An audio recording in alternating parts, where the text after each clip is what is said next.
Viyyur, Poojappura central ജയിലുകളിലായാണ് ടി.പി. ചന്ദ്രശേഖരൻ വധക്കേസിലെ പ്രതികളുള്ളത്. 11 പ്രതികളാണ് 3 ജയിലുകളിലായി 2011 മുതൽ കഴിയുന്നത്.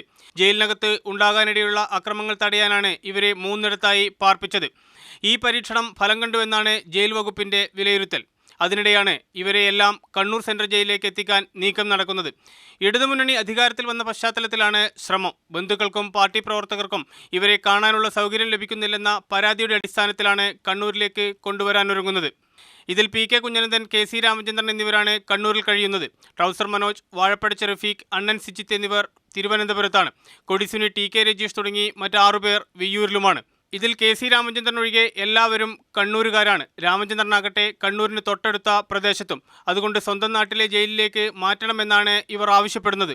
എല്ലാവരെയും കണ്ണൂർ സെൻട്രൽ ജയിലിൽ പാർപ്പിച്ചാൽ ജയിലിനകത്തെ സമാധാനാന്തരീക്ഷം തകരുമെന്നാണ് ആശങ്ക. നേരത്തെ കോഴിക്കോട് ജയിലിൽ ഫേസ്ബുക്ക് ഉപയോഗിച്ചതിനും മറ്റ് തടവുകാരെ ആക്രമിച്ചതിനും ഇതിൽ ചിലർക്കെതിരെ കേസുണ്ട്. സി.കെ. വിജയൻ, മാതൃഭൂമി ന്യൂസ്, കണ്ണൂർ.